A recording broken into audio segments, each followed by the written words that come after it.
それでは1番をお選びいただいた方のリーディングを行っていきます。今回のテーマは夜のちぎり、夜の妄想シリーズです。あの人の妄想、そしてあの人の匠の技、あなたに求めていることなど聞いていこうと思います。よろしくお願いします。1番をお選びいただいた方は、すぐ行きますというカードです。よろしくお願いします。では今回は質問形式で様々カードを使っていこうと思います。まずは最初にあの人の妄想ということでタロットカードを出していきます。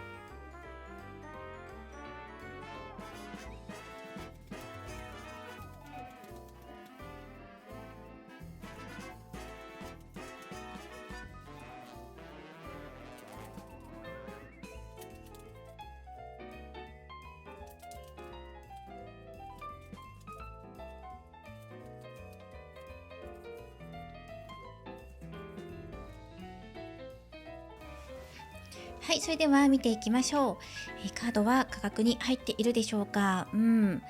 チュリンコというカードが出てきています。はい、あの人の妄想、コインの4番、ラバーズコインの5番、そしてそうですね、あなたに対する思いとか、あとあの人の中で今、ここ問題点だなっていう風に感じていることとかも出しています。そして最終的にデスのカードが出ています。あなたとつながることによって新世界へ、新しい世界へと生まれ変わるんだと、そういうお気持ちでいるということですね。とってもあなたのことを大切に思っているし、そして大切に思っているからこそつながった時にものすごいエネルギー、パッションが溢れてきますよっていうことが言われています。我慢しきれないんだなっていうことですね。少しスタミナ不足なところが気になるところではあると、先に自分の方が果ててしまうんだなっていうことが出てきています。あなたに求めることとしてはやはり受け止めてほしいなっていうすごく魅力的なカードが入ってきていますね。あなたのことがとても好きなんだと思います。愛しいとか、あなたのこの体の中すごく魅力的だってことが言われています。やはり課題点としてはご自身のスタミナとか体力とか、そうですね、大きな持ち物とかグッズ、アイテムグッズっていうところに対しての課題点が見られるかなと思います。そこをね、そのお互いが融合し合うことによって、うまく解き合うことによって解消できたらいいなっていうふうにも思っています。体、肉体のことでお相手ちょっと自信なさげっていう感じが出てきていますね。お相手の方に深く聞いていきたいと思います。お相手がそうですね、ご自身の中で不安に思っていることは、自分の体のパーツかなっていう感じがします。スタミナ不足とかね、そのあたりはどうでしょうか。お相手不安に思っていることどこでしょうかっていうことで、はい、見ていきましょう。やっぱり自分自身ということで紳士のカードです。お相手自身を表すカードが入ってきました。やっぱり自分っていうところで、自分のどこですか、何ですかって言ったら、そうですね、何ですか、何ですねっていうことで、体とか肉体とか体力とか、そういうことを言ってます。もうとにかく自分があれですというふうに出てきています。で、ブーケのカードが追加で入ってきているので、あなたを満足させられるかどうかっていうことで不安に思っている。そういうそうですね、技とかパーツとかかもしれませんよね。自分がね差し出したもので果たして喜んでくれるかなっていうことで、そこが少し気になっているよっていうのが入ってきていました。ただその必殺技みたいな感じでね、ブーケっていうのはサプライズを表しているので、自分が必殺技を持ってるんだってことは言ってるのかもしれないですね。私があまりにもこう体だとかね、スタミナだとかっていうのでこう違うよっていう感じでも入ってくるかもしれませんね。言われてみればそうなんだけど、でもそれだけじゃないよって、私にはこんなに素敵なビッグサプライズがあるんだぜみたいなことで入ってきているので、何かこう合わせ持っている技があるのかもしれません。そうですね、じゃあそれって一体何なのっていうことで見ていきましょうか。お相手の必殺技について見ていきましょう。あなたどんな、技を持ってますかっていうことですね。ちょっと待ってくださいね。一度こちらを戻して切り直します。どんな技を持っていますか？あなたの温かいぬくもりを感じたい。そして2人で補っていければいいじゃないかっていうようなのもね、お相手の意見として入ってきています。技としては速さですよっていうことが言われています。ダンス、そしてこちらのカードもですね、センチネル、決意決めてるんですよ。決める、なるほど。決めるっていうことと、ダンス、手技ですよね。手が出てきてるので、手を使った技だったりとか、鋭いもの持ってますねっていう刃物が入ってきてますね。鋭いもの持ってますよっていうことも言われています。覚悟です。これが武器です。そして手も武器でしょう。手技も武器でしょうね。ダンスだから踊るように、なぞるようにあなたの体を反っていくっていうのも好きでしょう、この方。これも強さとか自己表現、を表してます。自分で自分の体を鍛えたりとか、イメージしたりとかすることも得意なのかなと思います。一人でね、そういうね、華やかな夜を過ごす、踊るように過ごすっていうこともしてるかもしれません。で、あなたとまるでね、ダンスを踊るかのように、ワルツをするかのように優雅に、そして楽しく融合し合うことがとてもこの方の理想として入ってきています。熱いブッチュリンコとこの融合と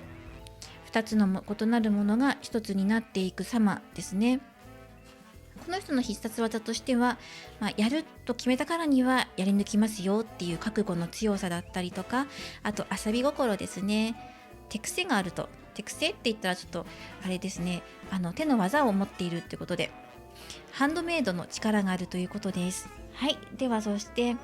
あなたに対してどんな魅力をこのお相手は持ってますかってことで、あなたに対する魅力を見ていこうと思います。デイリークリスタルのオラクルカードから、お相手が感じるあなたの魅力、どんなところに性的魅力を感じているのかっていうのをもらっていきましょう。はい、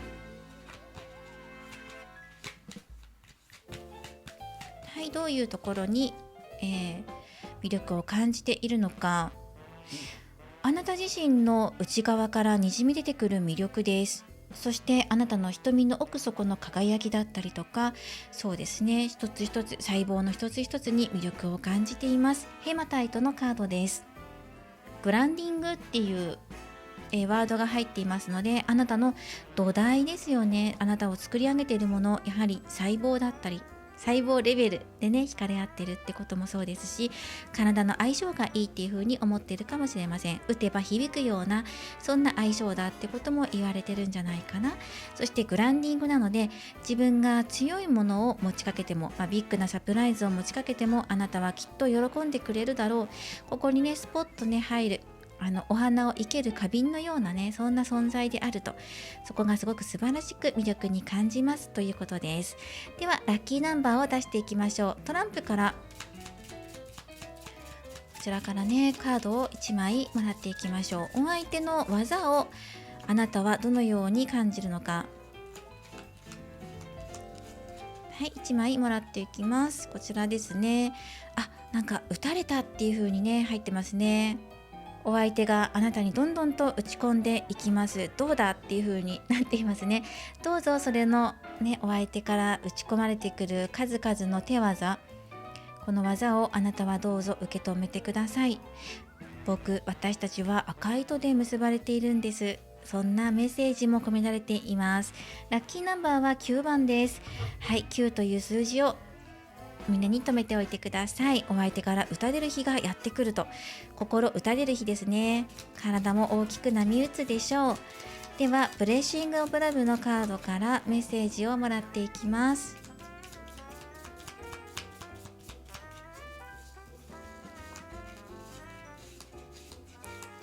はい、このカードと、あとはですね、あなたのお技ってどうですかって、あなたのそうですね、技、お相手があなたに求めている技ですね。こんなことしてくれると私嬉しいよっていうことを聞いていきましょう。あなたがどんなことをしたらこの人は喜んでくれるのか、技編です。体の相性がいいと思いますのでね、ウィッチのカードですね。まさしく魔女です。そしてここには実験とか、あとはそうですね、乱れるっていうね意味があるんですね。そうですね、魔女ですので魔法だったりとか術をかけるっていうそういうイメージもあります。でやっぱり手なんですよね。手が出てきているので、手技に手技で返すっていうことで、手には手をっていうね、足には足をっていうそういうこともあるかもしれませんね。お相手が花咲かせてみせますよっていうことに対して、あなたはでは私はそれを受け取って表現していきます。いろんな形で実りとか満たすとかそういうことでお返ししていきます。お相手を実らせ、そして満たす、その栄養を注いでいってください。それがあなたの技であり、お相手が喜ぶポイントでもあります。そうですね。では、手で返してほしいということで、ぜひね、手を使ってここは暑い夜を過ごしてください。こんなね、ブッチョリンコが出てます。あと、運命。ワオ、ディスティニーのカードです。2人が結ばれるのは運命なんだっていうこともね、言われています。素晴らしい。こんなねブッチョリンコは運命だったんですよっていうことが入ってきていました。あと乱れる姿もすごく好きっていうのが入っています。満たすっていうことで、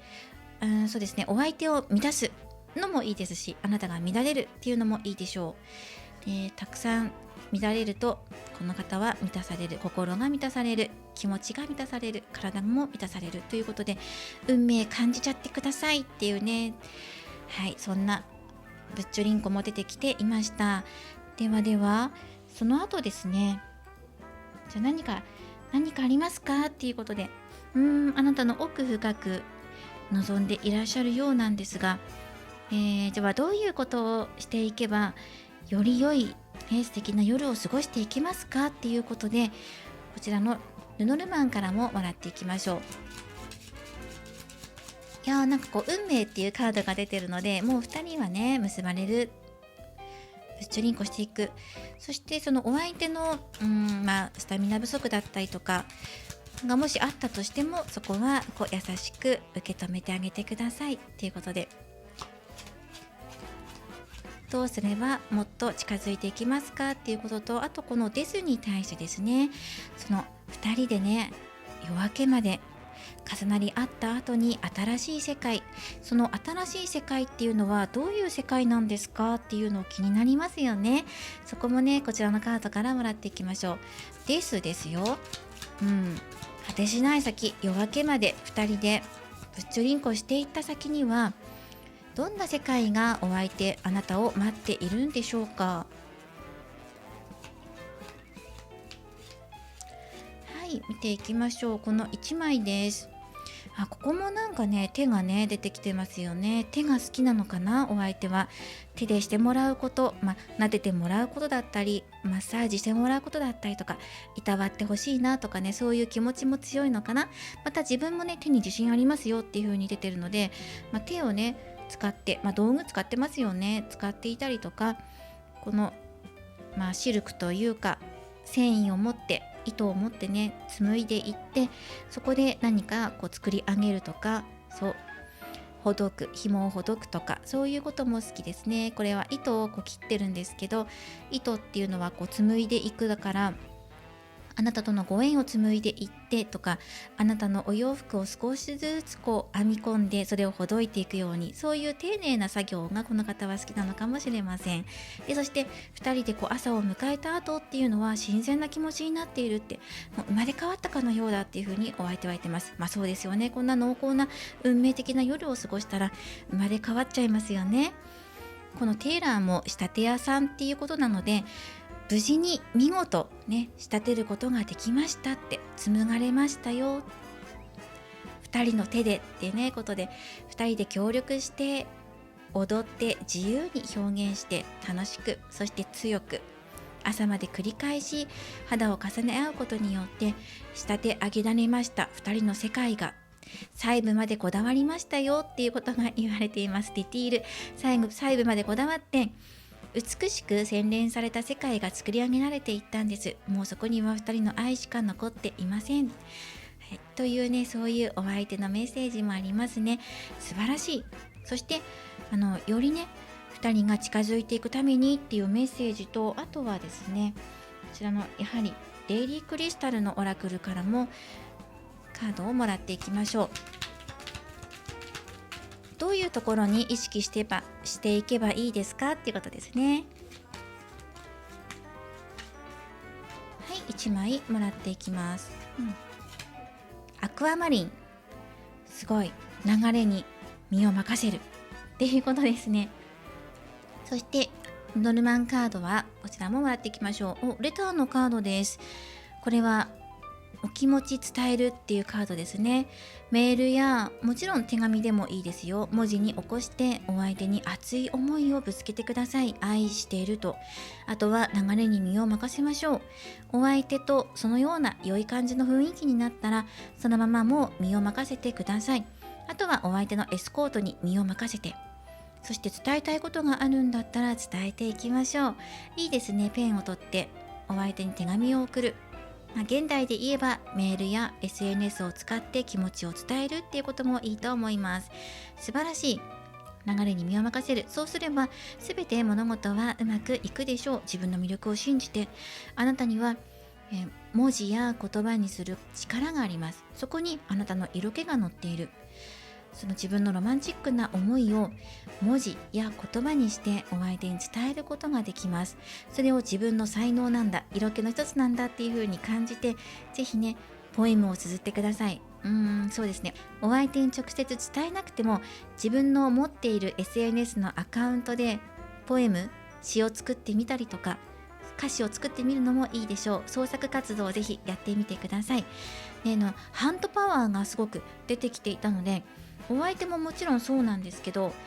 そのハンドのギフトもそうなんですけど、打ち込まれる夜とかね、あなたに命中させるんだということもそうですし、あなたの方からもハンドパワーを使ってお相手を癒す、満たすっていうことをしてほしいなっていうのもお相手の望みとして入っています。乱れるっていうワードも入っていましたね。で、最終的には仕立てられて綺麗な世界へと2人は夜明けを迎えるんだっていうことです。はい、そしてではお選びいただいたこちらのカード、このカードからのメッセージをお伝えしていきます。はい、このカードは今回は手書きで書かせていただきました。こちらすぐ行きますということでスタートです。はい、まさにねこの新しい夜明けにぴったりのカードだったんじゃないかなと思います。仕立てられた後、もうすぐにね2人は新しい世界へ旅立っていく。ディティール細部までこだわっていきましょう。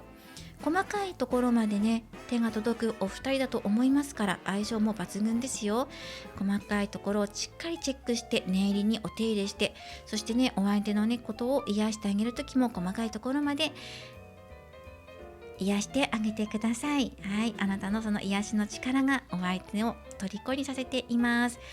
そうですね。ではこちらのねオラクルカードからメッセージをもらって最後に終わろうと思います。何かね手とかね道具とかね、そういうのが入ってきていましたね。手を使って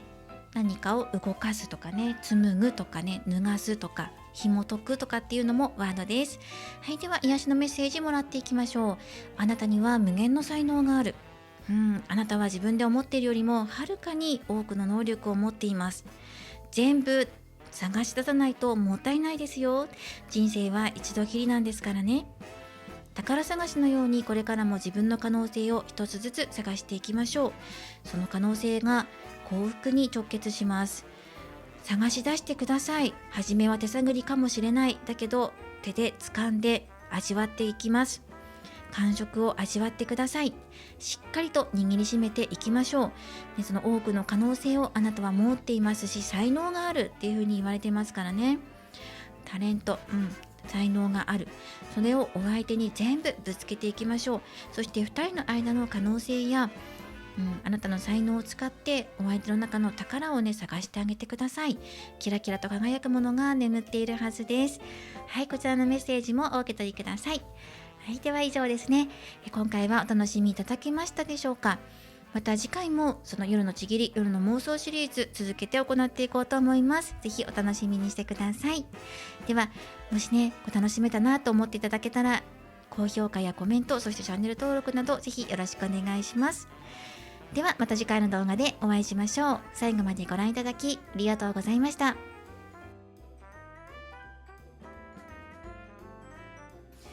それでは2番をお選びいただいた方、リーディングを行っていきます。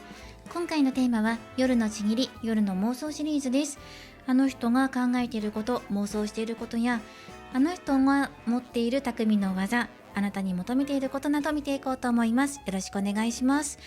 2番をお選びいただいた方はパワーというカードです。はい、では見ていきましょう。よろしくお願いします。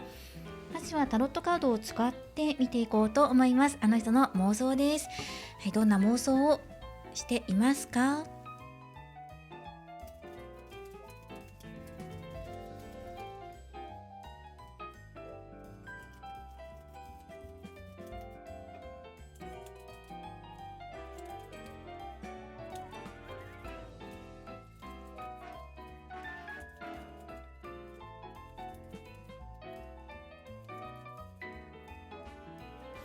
はい、こちらのカードで見ていきます。まずは、一言で言えるのは、この方とても賢い方です。なので、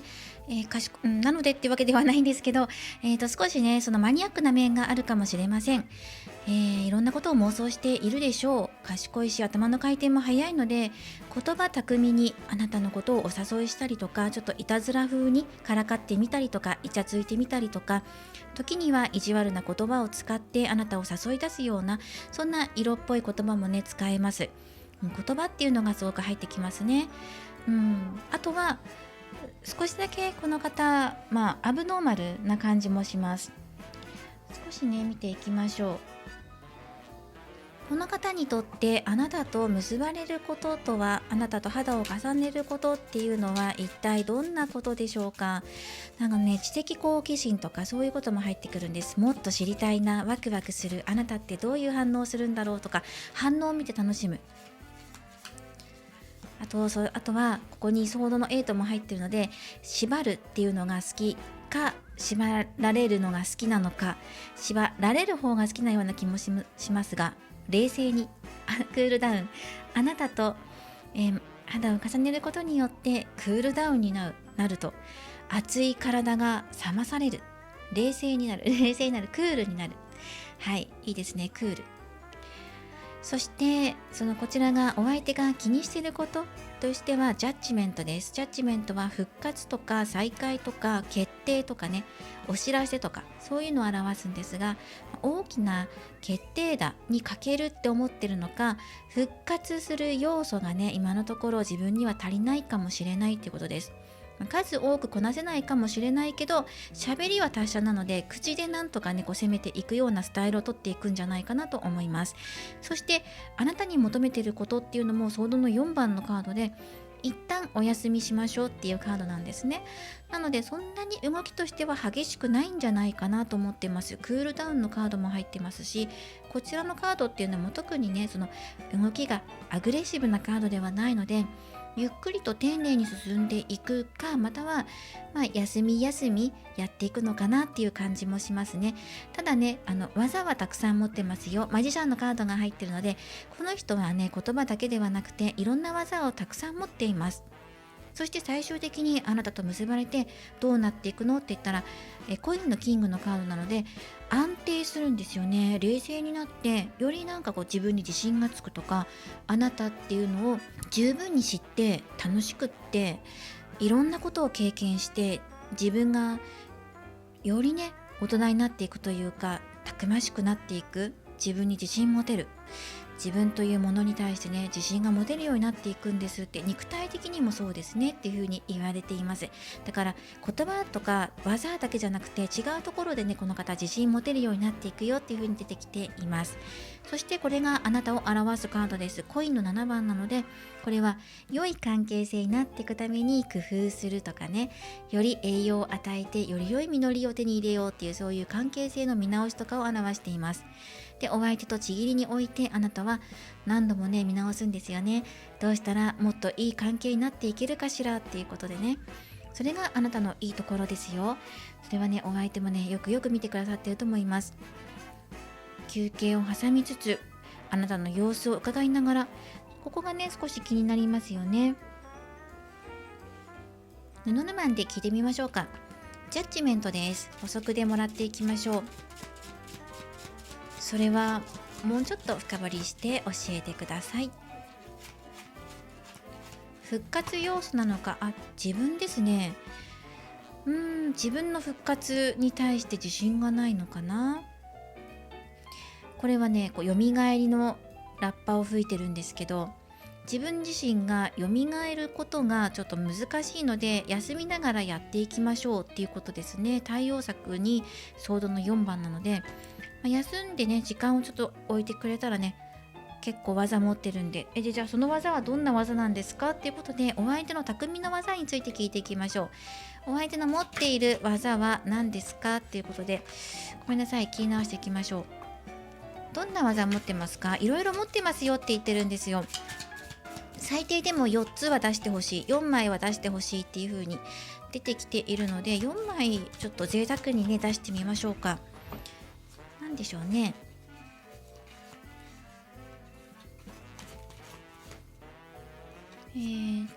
4枚。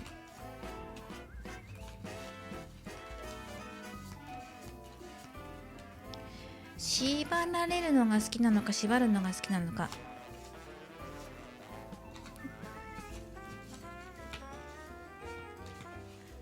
少し変わったね思考があるかもしれません。はい、4つね出していきましたよ。はい、まずこちらがそうですね、オラターっていうカードで、これもねおしゃべりのカードなんですね。ナレーターとかコミュニケーション、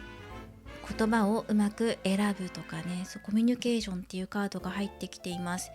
でまず技の一つとして一番最初に出てきたので、まず一番の持ち味としては言葉ですね。コミュニケーションとか全部ね言葉のカードが入ってますから、あなたをドキドキさせるような言葉をささやいてくれたりとか、甘い言葉を使ったりだとか、時には少し意地悪な言葉を使ったりだとかして翻弄するでしょうね。あなたを虜にしますよっていう、それぐらいこう強いパワーワードを持っていますということと、あとこれはウィッチ、魔女のカードです。乱れるとか、あとその魔法を生み出すっていうことなので、いろんなねものが自分の手の中から体の中から出てきますよ、エネルギーを生み出す、練り出すことができますよっていう、そういう魔女のカードと、乱れるってことですね。あとこちらが盗む、盗み、盗っ人です。盗っ人のカードでこのカードはその瞬間をつかむとか、自分の運命を手に入れるとか、そういうことです。盗っ人癖もあると、そういうことで、あとこちらがガイドですね。ガイドっていうのは受け継ぐとか忍耐、ずっと耐えた後に喜びの鐘が鳴る、これもそうなんですよね。復活のラッパで蘇っていくっていうカードなので、何かねその響くような、これですよね、響くような音が鳴るようなものをね持ってるかもしれません。プーっていう音が鳴るようなね何かをこの方は、技としてね持ってる。手に持っている技、道具とかじゃなくて、この方の体から発せられるものなんじゃないんでしょうか。音の出るものですね。プーとかピーとかね、そうかもしれない。シャリーンとかかもしれません。そういうものですね。言葉、乱れる、魔法、盗人、ガイドってことで、運命をつかむっていうことですね。何でもこう自分でねつかむことができる。つかむのが好きなのかな。盗人が出てますからね。触れたりとか掴んだりとか、握ったりとかね、音を鳴らしたりとか、そういうのが好きなんだと思います。はい、この人の持ち味として4つ出してくださいってことなので、4つ出したらこのように出てきました。乱されるのも好きかもしれないですね。整えられたもの、つまり綺麗にお洋服を着ているボタンの一番上まで、第一ボタンまできっちりと閉めているあなたのボタンを外していくのも好きなのかもしれない。盗人ですからね。心を奪うとかね、そういうことも好きなのかもしれない。で、お相手が感じているあなたの性的魅力について、こちらのデイリークリスタルのオラクルカードからもらっていきましょう。あなたのどういうところに惹かれていますかっていうところで、でいきましょう。はい、こちらのカードです。レムリアンコーツ、忍耐、じらしが好きなのか。この人はあなたを耐えさせることが好きらしい。ということは、そうですね、あなたが耐えるってことなんで、どっちだろう悩みますね。縛りプレイをあなたにするのかしてもらうのかっていうことで、そのあなたがねこのお相手を縛ることによって耐えられないわっていう風にねドキドキしちゃうっていう風に思うんだったら、それも一興だし、あなたのことを縛ってなんか自分が耐えられないっていう風にね思いながらも、あなたがぐっとこらえてるのを見てドキドキするって、そういうのも好きっていう風に入ってます。耐えるっていうワードがね2つ出てきたんです。忍耐、そしてこの技の中にも耐えるっていうカードが出てきたので、お相手耐えるのが得意だから、つまりはあなたの方に耐えてほしいと思ってますね。耐える顔を見るのが好きだったりとか、じらすのが好きっていうのが入ってきますね。で最後の最後に大きなプレゼントを渡すから、ちょっと耐えてねって、耐えて頑張ってこぎ続けるんだよとかね、そういうことなのかなと思います。あとは透明な綺麗な心ですよね。信じてくれるところだったりとか、あなたが純粋に思ってくれるところだと思います。ではもうちょっとね、あなたの魅力について聞いていきましょう。はい、じゃあどうしたいですか？変化、チェンジです。この耐えさせた後に変わりゆくあなたを見るのがとても好ましい、ドキドキする、興奮するっていう風に出てきています。なるほど、変化がね好きなんですね。ガチガチに縛られた定番化ね、そんなものよりももっと刺激的なことをしていこうみたいなね。ラッパーで音符鳴らしてますからね、この人自分の体で。なので相当変わってるかもしれませんね。ではトランプからラッキーナンバーももらっていきましょ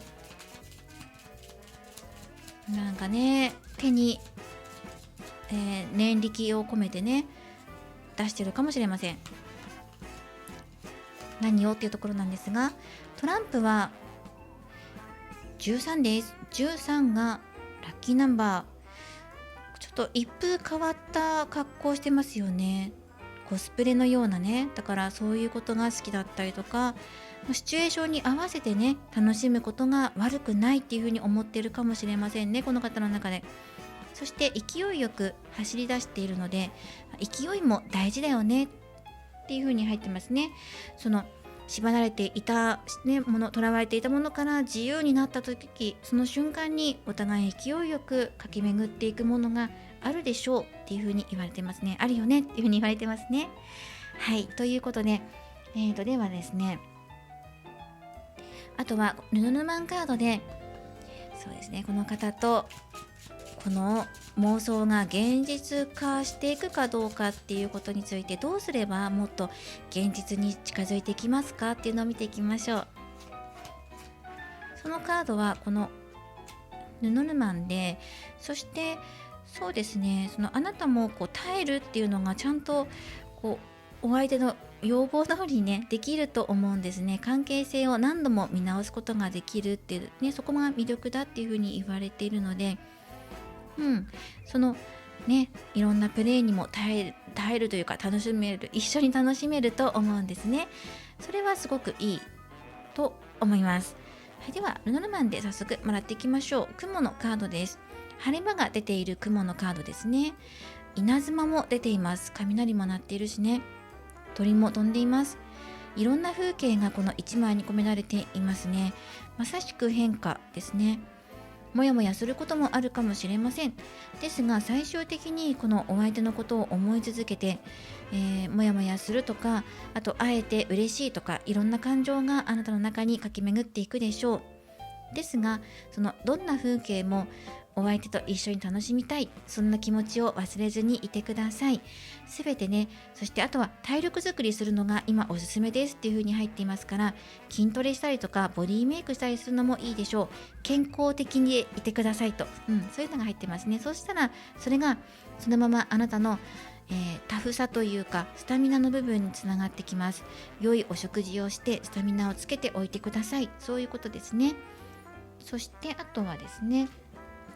お選びいただいたこちらのオラクルカードからメッセージをもらっていきましょう。オラクルカードではございませんでした。こちらは私の書いた手書きのカードでした。パワーっていうカードです。はい、もうね、力ずくですね。パワーっていうことで、ここはパワーで乗り切っていきましょう。辛い時、パワーっていう風に叫んでください。では、こちらから代わりにメッセージをもらっていこうと思います。変化がね、好きっていうことで、耐え、苦しみ、苦しんでるところもまた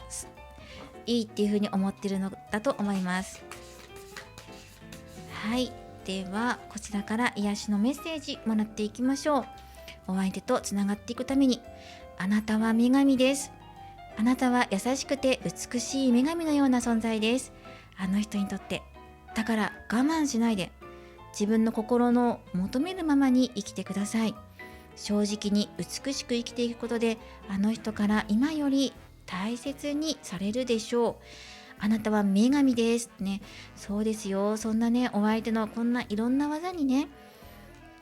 喜んで立ち向かっていけるのはあなたしかいません。忍耐というカードとともにね、クリアな心っていうのが入ってきていますからね。そして休憩を挟みながら2人でこの変化を楽しんでいけたらいいねっていうことですね。はい、お相手いろんな技をね持っています。もう一度おさらいしますか、技を。まずは言葉です。はい、言葉巧みにっていうことでね。そしてコミュニケーションをとっていくってことですから、言葉での会話、最中の間も言葉がね多く出てくるでしょう。そして変化を楽しむってことなので、言葉で変化をつどつど伝えるような方かもしれないです。あとはウィッチ、魔女、乱れる、魔法とかそういうワードがあります。そして盗っ人ですね。あとガイドです。はい、盗むんだけど何を盗むの？あなたの心です。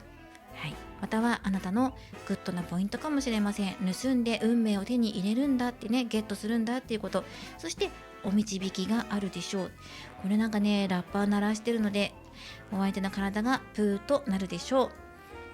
はい、それでは逆にお相手があなたにしてもらって嬉しいことっていうのをもらっていきましょ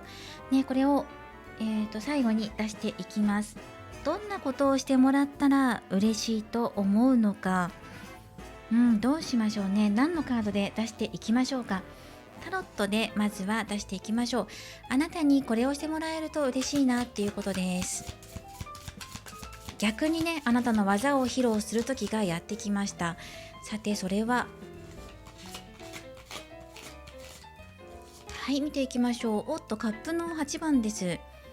はい、なんかね、さらっとねしていきましょう。そして加えていきますね。こちらのクリスタルからも出していきましょう。カップの8番っていうのは過去を手放して未来へ歩み始めていくっていうことです。もう早く行っちゃいなっていう風にね、早く次へ次へってね、レッツゴーですよっていう風に言われていますね。そんなにね、忍耐させといて早く行っちゃいなってどういうことですかってことですよね。本当に自分勝手ですね。はい、アターコイズのカードですね。健康面のことも言っています。やっぱり自分を鍛えることとかね、タフでいてください、スタミナつけといてくださいねっていうことはやっぱりね言われていますね。健康を優先させてください。疲れたらね無理しなくていいんだよってことも言ってくれてるんですけど、いやいやあなたも休憩必要ですよねってことでね、お互い我慢せずに休みたい時は休んで、まだ休憩ね挟んでいって、また繰り返しね楽しんでいけたらいいんじゃないかってことで、健康を優先させてほしい、最優先あなたの健康です。そしてその後にね、そのお相手の方に向かってきてほしい。だからお互い休憩挟みながらってことですね。早く行っちゃいなよっていう風に言ってるので、それは気持ちを出してほしいってことかもしれないですしね。その肌を重ねてる最中に自分の思ってることを口に出すとか、ちょっと前に休憩前に行われたことは一旦そこはリセットして、今は新しい世界をね2人は歩んでるんだよってことを十分に味わってほしいっていうことかもしれません。これがお相手があなたに求めていることです。また健康っていうのが出てきているので、お相手の健康面とか、スタミナの部分ですよね。その復活ってことに対してちょっとお相手の中では課題点、自分の中の課題点として考えてるのね。その紳士のカードも出てるので、自分が復活できるかどうかっていうことがね、この方の中の、ネックでもあるんですね。そこでこの健康面を気遣ってあげて、たとえその復活できなかったとしてももうダメねとかではなくて、そこはそこで気にしないでさらっと流してあげて、さあ休んだら次に行きましょうっていう風になるといいのかなと思いました。ね、ここはあなたも匠の技を求められていますね。はい、ということでこちらですね、お選びいただいた選択肢パワーというカードとともに今回お届けしていきました。何があってもパワーっていうことで乗り越えていきましょう。今回は夜のちぎり夜の妄想シリーズということで、お相手の妄想やお相手の持っている匠の技、あなたに求めていることなどを見ていきました。これからもこのシリーズ投稿していきますので、よろしかったらまた次回もお楽しみいただけたらなと思います。面白かったなというふうに思っていただけましたら、ぜひいいね、高評価、そしてコメントなどぜひよろしくお願いします。ではまた次回の動画でお会いしましょう。最後までご覧いただきありがとうございました。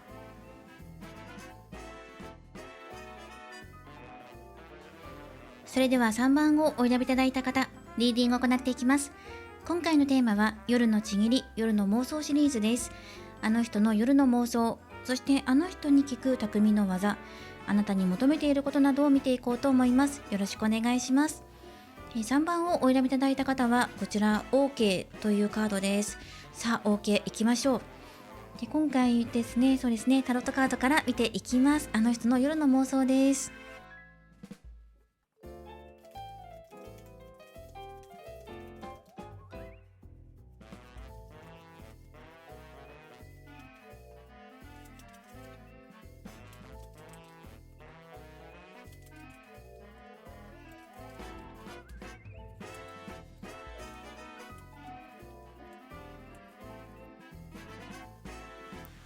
はい、それでは見ていきましょう。ソードの3番、コインのエース、エンペラーのカード、マジシャン、ワンドの4番、カップのクイーンとワンドのページですね。これで見ていきます。あの人の妄想はまさしく俺様タイプっていうのが入ってきます。そうですね。ただし、その不安材料というか、あの人の中で気にしていることはやはりあなたなんですね。あなたのことをその置いてけぼりにして自分だけ自己満足で終わっていないかどうかっていうのを時々振り返って考えます。あなたからいただいている愛情や優しさ、それが自分のところに届いているんだけど、この肌を重ねる最中っていうのはどうしても自己中心的になりすぎになってしまう傾向があると。俺様気質な体質なんですね。なので自分でリードを取っていくんだけれども、そこに好きとか嫌いとかではなくて、自分の勢いがありすぎてしまって、あなたを優しく包み込めていない包容力が足りていないところがあるんじゃないかっていうふうに時々思ってしまうんですっていうふうな、そんなところもありますね。だから全てに対して自信満々とかではないですよ。後々になって振り返って少し後悔する時もあるみたいです。ただしワンドの、ページのカードが出てきていますから、やっぱりあなたと肌を重ねた後っていうのもまたチャレンジしたいな、もう一度やってみようかなっていう挑戦とかね、そういうことを言われていますから、情熱的になるんですよね。やっぱりこの方は情熱的な方で、その俺様気質っていうのもちょっと入ってくるかなと思います。なんて言ったってエンペラーのカードですからね。少しお相手に尋ねていきましょう。ソードの3番、コインのエースっていう風に入ってきているので、どんなプレイスタイルをするのかなっていうので、1枚だけルノルマンもらっていきましょう。わー、太陽、素晴らしい。完璧をね目指していきます。完璧っていう意味ではないんですけど、太陽は成功ですね。自分とあなたの成功のために、輝かしい成功のために自分が一生懸命動いていきますよとか、あなたっていう存在をとても大事に思っている。だけどそれが不器用な、不器用に愛情として現れてくる。それを受け止めてくれると嬉しいなっていうのを思いながらも、伝えるのは不器用ですね。っていう風に出てきています。はい。そしてあなた自身のところに癒しを表すワンドの4番のカードが出てるので、やっぱりそのお相手にとってあなたって癒しなんですよね。あなたと肌を重ねることがすごくぬくもりを感じられるし、温かい。そしてその愛情っていうところに対してあなたをちゃんといたわってあげられてるかなとか、優しく丁寧にできているかなとか、自分の方で一方通行でガッっていう風にがっついてないかなっていうところを気にしてはいるんですが、なんとかなるでしょうっていう風に思っている。それはその単純に軽い気持ちで思ってるんじゃなくて、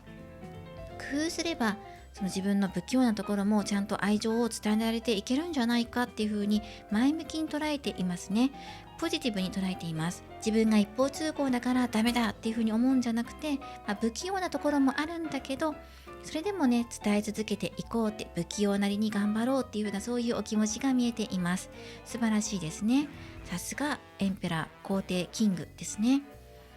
はい、そして挑戦する気持ちも忘れないよっていうところで、たくましさも感じられますね。この方の持ち味。早速技を聞いていきましょう。この方の必殺技、匠の技っていうところでもらっていきます。国を滑る王ですからね、何か大きな技を持っていそうです。コインのエースや太陽のカードも出ていますから、輝かしい何かを持っていそうですね。見ていきましょう。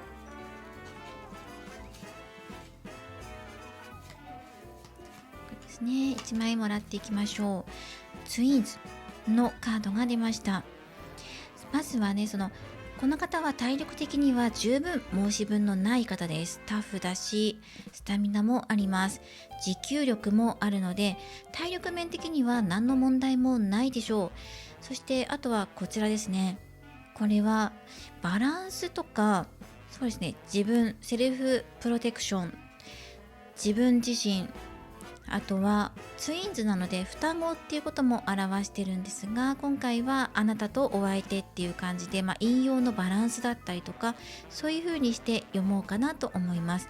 2人揃ってこそ一つだよねとか、唯一無二だよねとか、2人の性質がそれぞれ重なり合うことで生まれるものあるよねって、そういうことを言われているのかなと思います。そして鶴っていうのは日本にとってはね、とても縁起のいい動物として言われていますから、2人が重なり合うことってすごく素晴らしいし、幸あれだよねっていう風にお相手が思ってるんじゃないかなと思います。とっても大事にしてますよ。不器用ですけど、あなたと一緒にいる時間はとても大切に思っています。ブレッシングオブラブのカードからも1枚もらっていきましょう。やり直しのカードです。スタートオーバー。何かやり直したいことがあるのかな、それは一体何なのかなっていうことをもう少しねもらっていきましょう。何をやり直したいのか、デイリークリスタルのオラクルカードからもらっていきましょう。できるんだったらもう一度やり直したい、それは何か。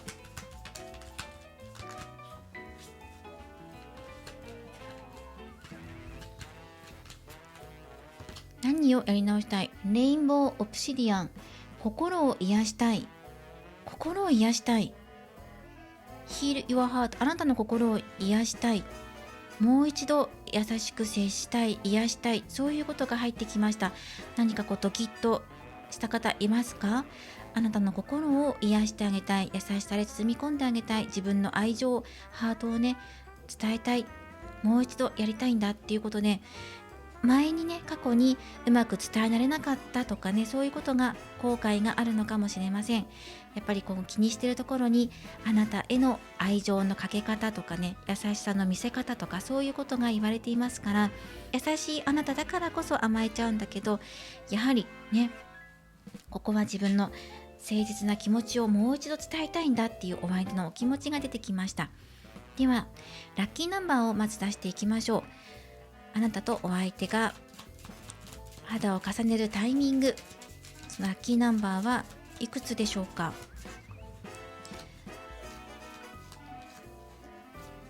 はい、見ていきます。はい、5番ですね。5のつく日がラッキーナンバーです。お相手が急に飛び込んでくる、勢いのあるカードですね。ぶつかってくる、あなたの中に衝撃的に入ってくる、衝撃を与える、勢いがすごくある、メラメラと燃えている、そのようにしてあなたとお相手は肌を重ねる、向かい合うっていうのが入ってきました。それではお相手が感じるあなたの性的魅力について見ていきましょう。お相手が感じるあなたの性的魅力、飛び込みたくなる、ついつい飛び込みたくなってしまう、それはあなたのどんなところに惹かれているから。もちろんね、その癒し系で優しくてってぬくもりがあってって、そういうところはもちろん感じていますよ。はい、どんなところに惹かれているのか、セレナイトのカードですね。このカードは片付けるというカードですね。クリアにする、あなたの中の性的魅力なので、まずは一つね、一本立っているものがある。それはあなたのスンとした芯、心の芯かもしれません。そうですね、何か湧き上がってくる、立ち上がってくるようなものがあるのかもしれない。とってもクリア、透明なもの。それはとても透明なものであると、美しくて透明感のあるもの、爽やかなもの。それにお相手は性的魅力を感じている。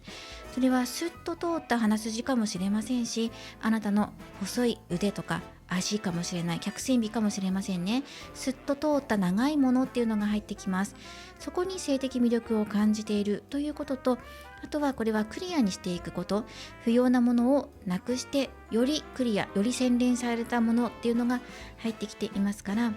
あなたがね、体のパーツの中で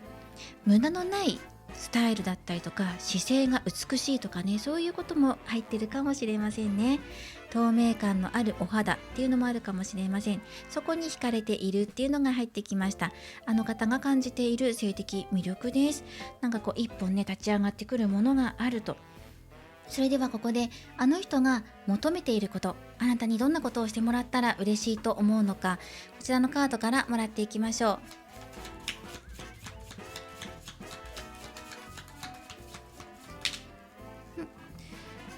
1枚ね、出ましたね。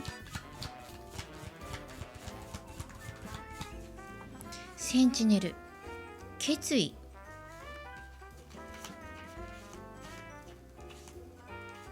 固く心に決めてほしい。あとミュージシャンのカードですね。音を奏でてほしい、優しく触れてほしいとかね、綺麗な指先ですよね。奏でるっていうのがあるので、お相手をね、ぜひ奏でてほしい。あなたの方からもぜひね、その愛を伝えに来てほしいとか、愛を表現してほしい。音楽なので、その歌うとか声に乗せるとか、それで表現するってこともそうですし、楽器を弾いていますから奏でるってことですよね。お相手の体に触れてお相手を奏でる、そういうね、ロマンチックな感じもいいと思いますね。インスピレーション、あなたのひらめきを表現してほしい。そしてこれは固くね、決意する、決めてね、もう攻めるなら攻めるっていう風にね、はっきりと意思表示をしてほしいとか、行動に示してほしいっていうことかもしれませんね。なんか監視するっていうのも入ってるので、鋭く見つめてほしいとか、お相手の表情をしっかりと見届けてほしいとかね、そういうことも言われてるかもしれない。そしてミュージシャンのカードっていうのはすごくクリエイティブなカード、おしゃれなカードなので、あなたのその技が多分きっと上品でおしゃれな技だと思うんですね。まさにクリアな感じ。そしてそこにドキドキするっていうのが入ってきています。はい、なのでぜひね、あなたのそのアイディアでお相手をうならせてください。ではブレッシングオブラブからメッセージをもらっていきましょう。まず1枚と、あとはですね、ルノルマンからももらっていきましょう。ブレッシングオブラブは情熱、パッションということで、情熱的にね、奏でてください。お相手喜びますよ。なんて言ったって太陽の方ですからね。ではルノルマンからももらっていきましょう。はい、メッセージです。30番ユリのカードです。いいですね。ユリは調和を表しているんですが、一方で性的な意味も持ち合わせます。お相手と肌を重ねるときに、やっぱりそこには品のある肌の重ね方をあなたは持ってる、技として持ってると思いますし、これからお相手と肌を重ねるタイミング、チャンス、可能性っていうのがすごく非常に高いと思います。ユリのカードが出てきているので、やはり重ねるなら重ねるでしっかりと意思を持ってほしい、決めてほしい、自分も決めるんでっていうことをお相手は伝えてきてくれています。可能性がありそうですね。肌を重ねる可能性がありそう。それは5のつく日時の可能性が高いかなっていうことですね。そうですね。ではここでもう一枚何かメッセージをもらっていきたいなと思うんですね。タロットでもらっていきましょう。タロットから1枚メッセージをもらっていきます。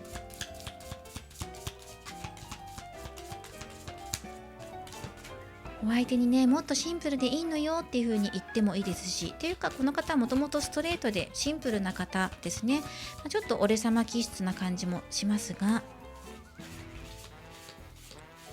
それを優しく支える。はい、コインの7番です。何度も何度もねチェックしてくださいねっていうことですね。この監視っていうカードも入ってる。監視っていうか、鋭く見つめるとか、ずっとね見つめ続けるとか、変化に機敏に察知する、変化を察知するっていう、そういう意味もありますから、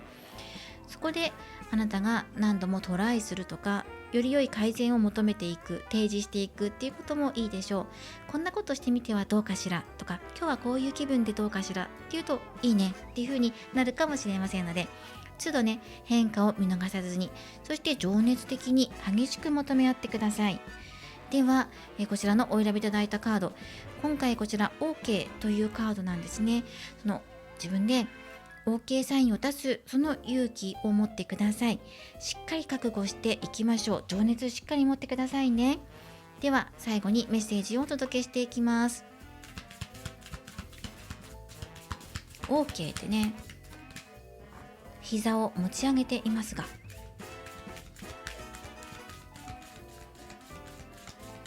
お相手はもうその気満々ですからね。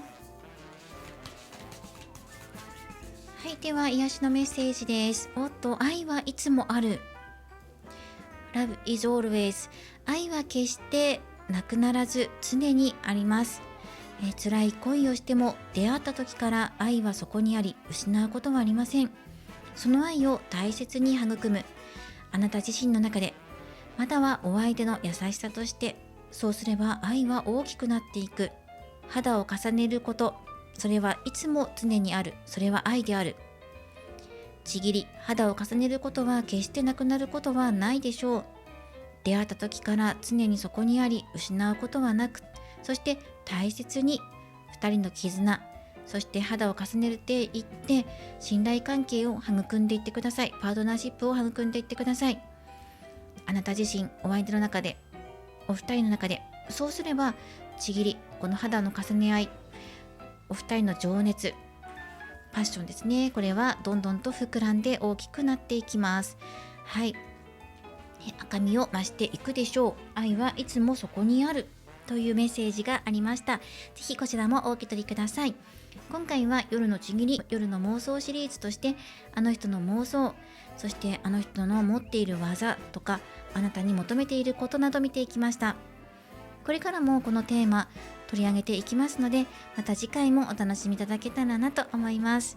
今回の動画いいなというふうに、面白かったなというふうに思っていただけましたら、ぜひいいねボタン、高評価よろしくお願いします。ではまた次回の動画でお会いしましょう。最後までご覧いただきありがとうございました。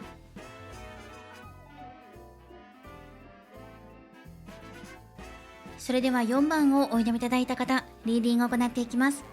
今回のテーマは夜のちぎり、夜の妄想シリーズです。あの人の夜の妄想、そしてあの方の匠の技、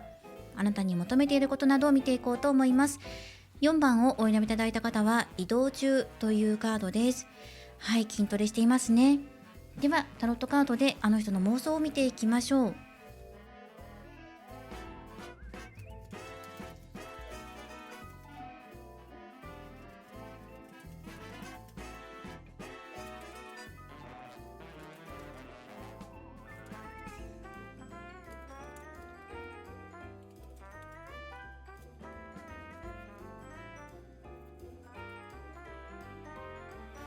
はい、こちらで見ていきます。ワンドのキング、ワンドの4番、ワンドの10、タワー、カップの3番、ハーミット、スターのカードです。はい、出ましたね。お相手の方であなたと肌を重ねた後なんですが、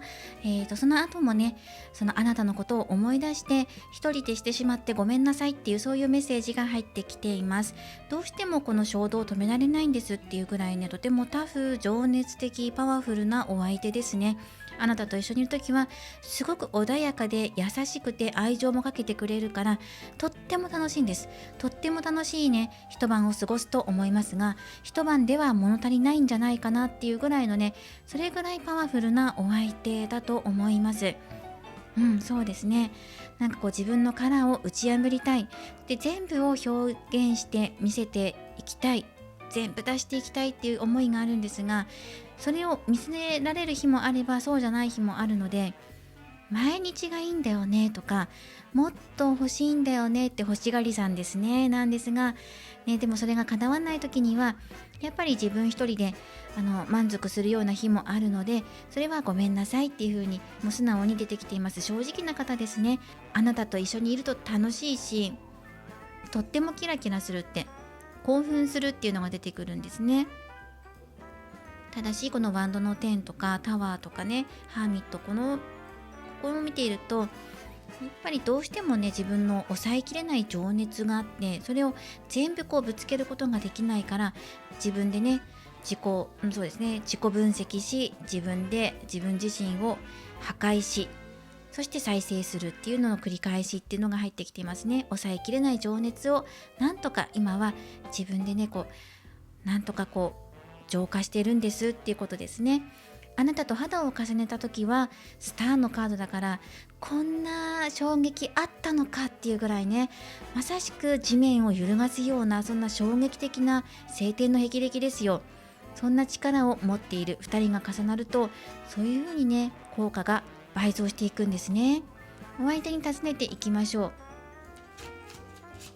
あなたはどれほどまでに、パワフルなんでしょうか。とてもパワフルですね。自分ではコントロールしきれないぐらいね、抑えきれない衝動があると。はい、4番家のカードです。はい、衝動、衝撃、情熱的と思いきや、実はね、それだけじゃないんですと。愛情をたっぷり込めたこんなね、立派なお家も持っていますし、あなたはその情熱どうなんですかっていうふうに聞いたら、その情熱をね、出し切ってしまえばだいぶ落ち着きますって、穏やかになりますってことは言われてます。もともと穏やかで土台もしっかりしてる方なんです。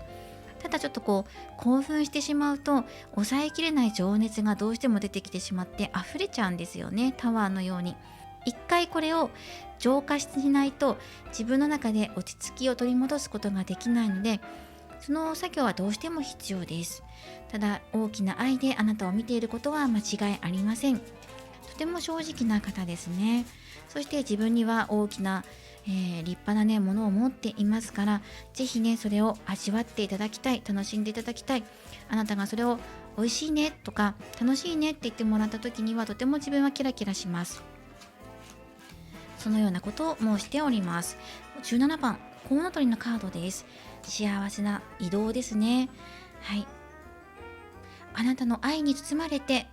そこにはもうキラキラした世界しか見えていません。そんなお相手からのメッセージでもあります。いいですね、コウノトリ、幸せを運んでくるっていうね。あなたと結ばれることによって、そこにはもう幸せしかないと、星、スターとコウノトリです。ではお相手の持っている匠の技っていうのはどういうものがありますかっていうことで見ていきましょう。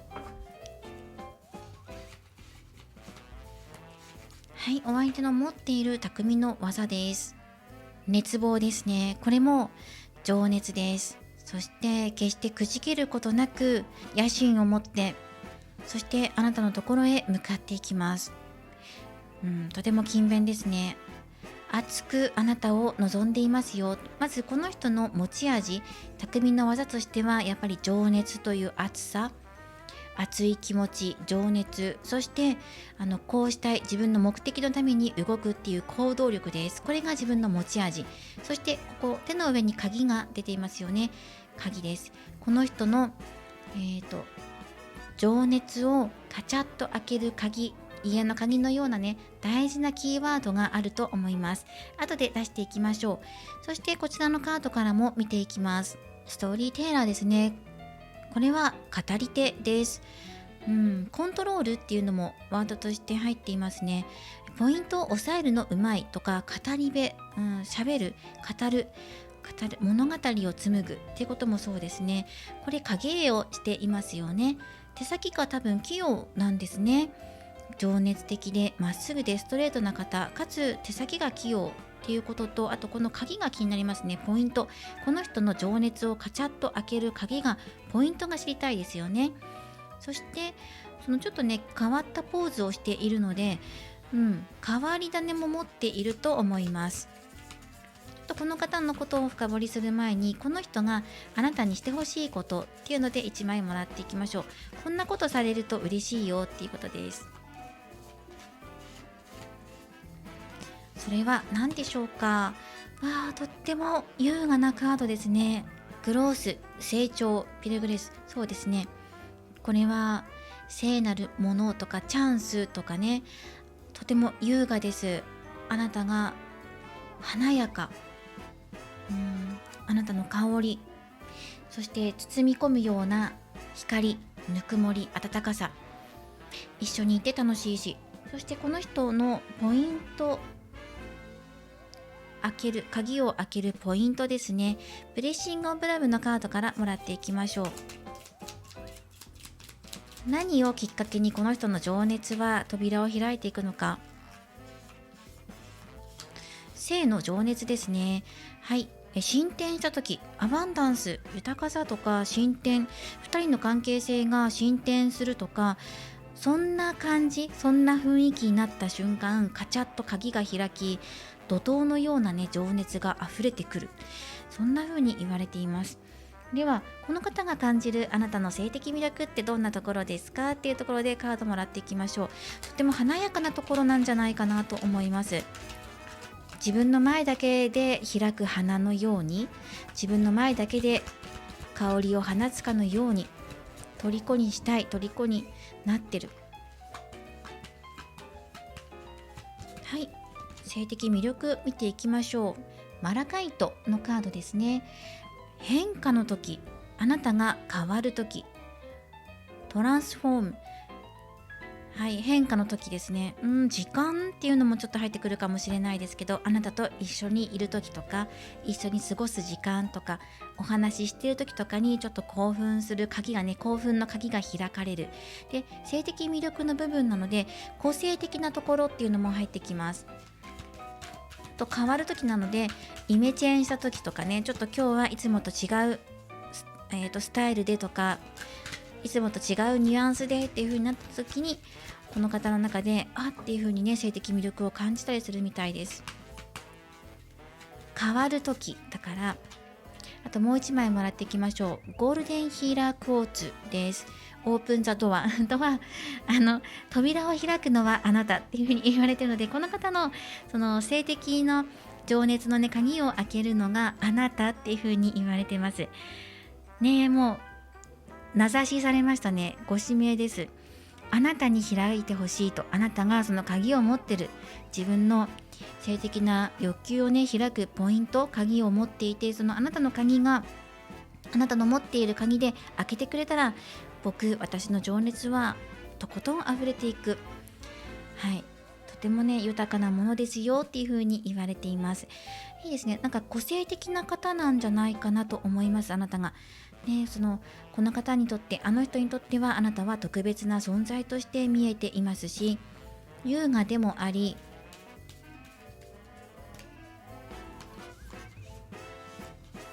自分を興奮させるのはあなただけだと。もう一枚、自分自身を愛する Love Yourself のカードですね。はい、ぜひこれをあなた自身へのメッセージとしてお受け取りください。だから自分に自信を持って自分自身を愛してください。そしてね、お相手が一人でいたした時でも、それをそうなんだねっていう風に受け止めておいてください。かなりタフな方っていうのが入ってくるので、そうですね、何か重いんですよね。愛が重いというか、情熱が重くて、性欲が強くって、それをどうしてもね全部出し切れるような機会がそうそうないと、それぐらい果てしないものを持っていると思うんですね。なのでお相手が自分でねラブ yourself、ラブマイセルフですね、自分のことセルフケアしても、そうなんだねっていう風にそこでね、私じゃ物足りなかったのかなっていう風に思うんじゃなくて、そうなんだねっていう風に思っておいて、そこはさらっとね受け止めておいてほしいって、流しておいてほしいっていう、そういうことも入ってきています。ではラッキーナンバーをもらっていきましょう。はい、トランプからこの人とお近づきになれるチャンス、ラッキーナンバーです。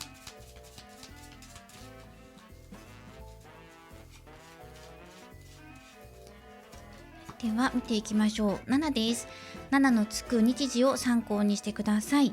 ね、緊迫したムードですね。お相手の情熱が伺えます。どんなことがあっても諦めない、めげない、折れない、へこたれないっていうことで、お相手の根性ですねが見えますね。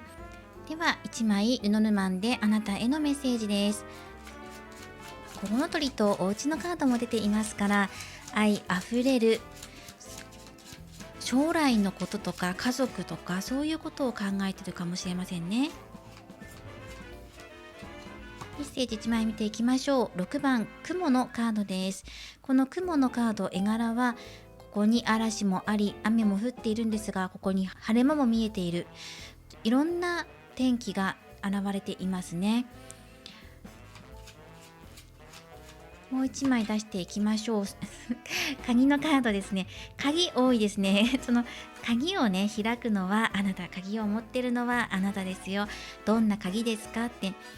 私の性的欲求をね満たしてくれる鍵とか、性的欲求が溢れ出てくるポイントを掴んでいたりとか、そうですね、その欲望っていうところ、性欲っていうところを開いてくれるのはあなた、解放してくれるのはあなたってことで、もうあなたですよっていう風に言われています。ということで、オープンザドア、鍵はあなたがもうすでに持っていますよ。そして多分これから長い年月かけてお相手と交際とかね、お付き合いしていくような関係になっていくでしょう。そんな時にいつも常にね鍵を持っていてくださいねって、その鍵を持っていてくださいねって、もうちょっとね欲しいですよね。鍵ということで、タロット1枚出していきましょう。鍵ってそのお相手をね刺激するポイントってことなんですよね。あなた自身そのもののような気がしますが、あなたの存在がお相手を刺激するんだと思います。自分らしくいてね、自分らしく輝いてねってこともそうだと思います。コインの4番です。自分っていうのを確立させておく、揺るがない自分、揺るがない自信、私はこうですっていうのをしっかりと思っていてください。そういうようなメッセージが入ってきていました。とにかくね、鍵とかね、オープンザドアとかね、そういうのが多いですね。ではこちら最後にねお選びいただいたカードからのメッセージは、移動中っていうカードです。さあ、移動中というと、このコウノトリも幸せへ向かって移動していくっていうカードなんですが、癒しのメッセージをもらっていきましょう。幸せへと向かって2人が結ばれていく未来へ向かっていってください。もうね移動してるんですよ、先へ進んでいるんです。そんなメッセージです。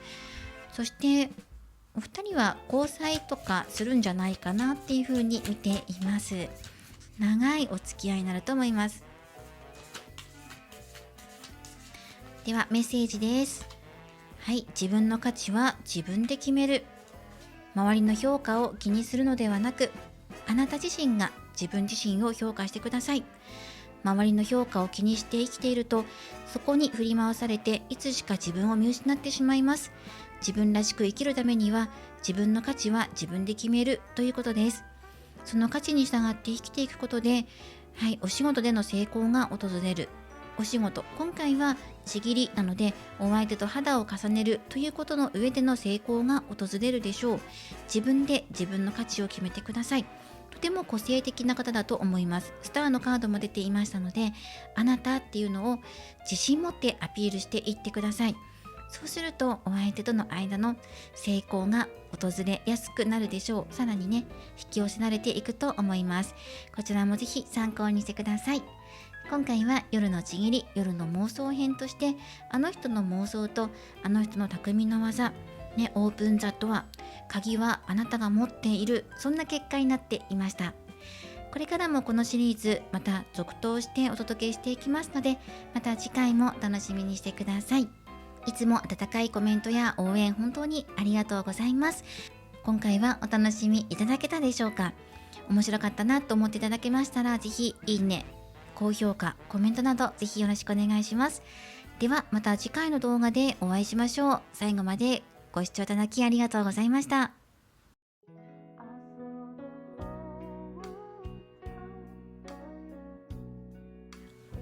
今回のリーディングはいかがだったでしょうか。今回は夜のちぎり、夜の妄想シリーズということで、あの人の夜の妄想と匠の技についてお伝えしていきました。いかがだったでしょうか。今回は様々なカードを使っていきながら、質問形式でその場に応じてカードを変えていきながら占っていきました。お楽しみいただけたら嬉しいです。そして今回はですね、前回ライブ配信ご視聴いただいた方々本当にありがとうございます。ご参加いただいた方々ありがとうございます。その時に、話題に上がったので、選択肢のカードを今回はオリジナルで作成させていただきました。スタートすぐ行きます。パワー OK 移動中ということで4択で今回作成しました。パパパッと書いたので、お分かりいただけたでしょうか。もしお楽しみいただけたら嬉しいです。以前ですね、同じような選択肢のカード、手書きのカードを作ったことがありまして、その時にそれをきっかけにしてね、チャンネル登録してくださった方々とか、とても面白かったですっていう、そういうコメントをライブ配信の時にいただいたので、また作ってみようというふうに思って、ライブ配信の時にお話ししていたそのテーマで今回書いてみました。きちんと LINE スタンプを購入して申し合わさせていただきました。本当にありがとうございます。はい、ということでいかがだったでしょうか。お楽しみいただけたらなと思います。っていうふうに思った方もいるかもしれませんね。はい、どうでしょうか。今回はこの4択で行わせていただきました。すごく好評いただいていて、様々な面白かったですとか、楽しいですとか、また楽しみにしていますとか、少し羽目を外すっていうわけではないんですけど、心置きなく楽しめるようなそんな内容も聞きたいなっていうコメントもちらちら見たりとかもしますので、そのテーマにご希望に添えられたらなと思っているんですが、私もね、手探りしながら模索しながらやっているところでもあるので、どうかなっていうふうに思いながら、ドキドキしながらね、いつもアップロードしています。はい、では今回はこちらのリーチングハピネスオラクルカード、こちらからのメッセージを学っていこうと思います。共通メッセージですね。今回もそうですね、すぐ行きますパワー。どういう絵柄にしようかなっていうのを考えた時に、そうですね、はっきり言ってしまって LINE スタンプを参考にした方がいいんじゃないかなっていうふうに思って参考にして、自分でいいなと思ったものをピックアップさせていただきました。皆様は1234どれをお選びいただいたでしょうかね。そのお楽しみとして日替わりでいろんな選択肢、その時の気分に合った絵柄を選んで日替わりでお楽しみいただいてもいいかもしれません。では共通メッセージです。こちらですね。あなたの笑顔は魔法です。あなたは微笑みの魔法使い。いつも笑っていることで周りの大切な人たちの心が潤っています。あなたが笑うことで笑顔に救われる人も笑顔になります。こんな素敵な輪が生まれるんです。明日も笑顔の魔法をかけられる自分でいてください。あなたでいてください。そしていつも自分自身を信じてください。お仕事でも私は私を守り、信じ、貫いていいのです。自分自身を守ると何事にも動じない強さが備わり、傷つくこともなくなっていきます。あなた自身の真の理解者は自分自身。いつも自分自身を信じてあげると多くのことがうまくいくでしょう。はい、Believe in yourself My smile is magic ということで、あなたの笑顔の魔法を信じて、自分を信じてっていう背中を押してくれるような強いメッセージでしたね。はい、常に笑顔でいられるような、切り替えが必要ですよね。やっぱり辛い時とか落ち込む時、悩む時も